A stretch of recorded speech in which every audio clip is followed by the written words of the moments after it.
அனைவருக்கும் வணக்கம். மீண்டும் ஒரு புதிய வீடியோ. இந்த வீடியோவில் நான் உங்களுக்கு விளங்கப்படுத்த போகிறது என்னென்னா, ஒரு கம்ப்யூட்டரை நாங்கள் விண்டோஸ் 7 புதுசாக பதிஞ்சிருக்கிறோம். ஆனால் பதிஞ்சால் எங்களுக்கு இன்டர்நெட் கனெக்ஷன் எடுக்கலாம் கிடக்கு. அதாவது இன்டர்நெட்டுக்கு போவதில்லை. இன்டர்நெட்டுக்கு நாங்கள் அதாவது வயர் மூலமாக கனெக்ஷன் கொடுத்துருக்கோம் அந்த கம்ப்யூட்டருக்கு. அப்போது நான் இன்டர்நெட்டுக்குள்ளே போயெல்லாம் கிடக்கு.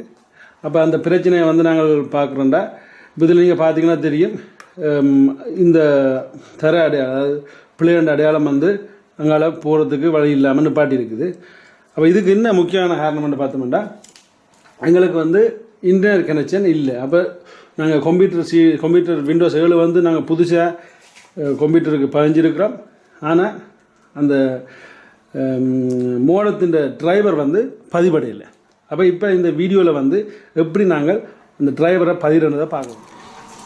இப்போ இந்த மோடத்தின் டிரைவர் எந்த மாடல் என்ன பேருன்னு எங்களுக்கு ஒன்றும் தெரியாது.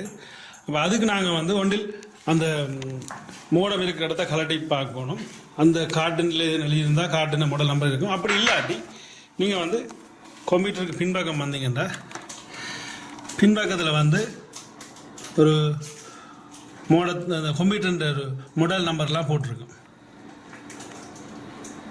இந்த மாடல் நம்பரை கொடுத்தீங்கன்னா நீங்கள் இந்த டிரைவர் எடுக்கலாம். ஓகே, இப்போ அதுக்கு இந்த கம்ப்யூட்டரில் நாங்கள் இன்டர்நெட் கனெக்ஷன் இல்லாவடியா எங்களுக்கு இன்னும் ஒரு கம்ப்யூட்டர் ஒன்று தேவைப்படுது. அதாவது இன்டர்நெட் கனெக்ஷனோட கம்ப்யூட்டர் உண்டு. நாங்கள் அந்த இன்னும் ஒரு இன்டர்நெட் கனெக்ஷன் உள்ள கம்ப்யூட்டரில் கூகுளுக்கு போகிறோம். அந்த கூகுளில் போய் இந்த மாடல் நம்பர், அதாவது இதே அந்த கம்ப்யூட்டர் மாடல் நம்பர், இது அப்படியே நாங்கள் இதில் எழுதுகிறோம். கூகுளில் போய் எழுதினோடனே எங்களுக்கு இப்படி ஒரு சைட் ஒன்று வந்தது. அந்த சைட்டில் இந்த கம்ப்யூட்டருக்குள்ள ஒவ்வொரு டிரைவரும் இருக்குது. அது கிராஃபிக் டிரைவர், அப்படி இந்த மோட்டர் டிரைவர்லாம் கீழே வந்தீங்கன்னா இந்த நெட்வொர்க் இந்த டிரைவராக எங்களுக்கு தேவை. இப்போ நாங்கள் இதை டவுன்லோட் பண்ணி எடுக்கணும். ஸோ இங்கே கீழே டவுன்லோட் இருக்குது. டவுன்லோட் ஆகுதுன்னா எடுக்கலாம். அப்போ இதை எடுக்கிறதுக்கு நாங்கள் முதல்ல எங்கள் கம்ப்யூட்டரில் இறக்கின பிறகு பேருந்து ஒரு யூஎஸ்டிக்கில் ஏற்றிட்டு இந்த கம்ப்யூட்டருக்கு நாங்கள் இந்த யூஎஸ்டிக்கை போட்டு இந்த கம்ப்யூட்டரில் நாங்கள் இறக்குறோம்.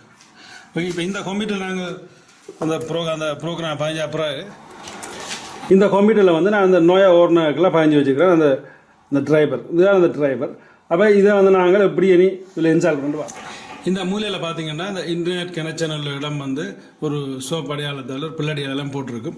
அதில் இது நீங்கள் யோசிக்க வேண்டியதான், உங்கள் கம்ப்யூட்டருக்கு இன்னும் இன்டர்நெட் கனெக்ஷன் கிடைக்கலன்னு. இப்போ நான் ஏற்கனவே பதிஞ்சு வச்சுருக்க அந்த டிரைவர் இருக்குது இந்த கம்ப்யூட்டரில். அதாவது நான் நோயா ஓர்னருக்காக பதிஞ்சு வச்சுக்கிறேன். அதாவது இந்த ஓர்னருக்கு நான் அதை பதிஞ்சு வச்சுக்கிறேன். இதை நான் இனி இந்த கம்ப்யூட்டரில் இன்ஸ்டால் பண்ணோன்னே அந்த கம்ப்யூட்டருக்கு ஆட்டோமேட்டிக்கான இன்டர்நெட் கனெக்ஷன் கிடைக்கும். ஓகே, இப்போ வாங்க நாங்கள் எப்படி இதை பதிகிறதா. நீங்கள் உங்கள் கம்ப்யூட்டருக்கு டிரைவர் பதிகிறதுக்கு முதலாவது சிஸ்டம் ஸ்டோருக்கு போகிறீங்க. சிஸ்டம் ஸ்டோருக்கு போயிட்டு ஹார்ட்வேராக போகிறீங்க. ஹார்ட்வேராக போயிட்டு இந்த கிரேட் மார்க்கர் இருக்குது, அதுக்கு போங்க. அதுக்கு பிறகு நீங்கள் நார்மலாக பார்த்தீங்கன்னா இதில் இருக்கிற நெட்ஸ் அடாப்டர் அது இல்லாமல் இருக்கும். ஆனால் இது நான் ஏற்கனவே அந்த இதை பதிஞ்சிட்டேன். அதாவது அந்த டிரைவரை பதிஞ்சோடையே அது இப்போ காட்டிக்கொண்டு இருக்குது. அது அப்போ அதால் இதில் மேலே உங்களுக்கு ஒரு அதாவது எங்கள் மோடம் 12 விழும். அப்போ அதை நீங்கள் அமர்த்தணும். உதாரணத்துக்கு நாங்கள் அது அமர்த்தலை அப்படியே நான் கீழே அமர்த்தி காட்டுறேன். இதிலே உதாரணத்துக்கு இதான் அந்த டிரைவர். இதை நான் ஏற்கனவே இன்ஸ்டால் பண்ணிட்டேன். நீங்கள் திருப்பி இதில் அமர்த்தினோன்னே இப்படி கேட்பேன். இப்படி இதே மாதிரி மேலே அமர்த்தினோன்னு இப்படி வருவார். இப்படி ஏற்கனவே டிரைவர் அமர்த்துறீங்க. அதுக்கப்புறம் டிரைவர் ஆக்சுவலியும் அமர்த்துறீங்க. அதுக்கப்புறம் இந்த கம்ப்யூட்டரில் அந்த ப்ரோக்ராம் பதிஞ்சிருந்தால் கம்ப்யூட்டரில் தேடுறீங்க. தேடிட்டு இப்போ இதுக்கால போய் நீங்கள் எங்கே பதிஞ்சிருக்கீங்களோ அங்கே எடுக்கிறீங்க. அந்த டெஸ்க்டாப்புக்கு போய் நான் அந்த நோய் ஓவனுக்கு பதிஞ்சிருக்கேன். அப்போ நோய் ஓவன் அமர்த்தி போட்டு ஓகே பண்ணுறீங்க. ஓகே பண்ணால் அது அதில் இந்த சாஃப்ட்வேர் இன்ஸ்டால் பண்ணப்படும்.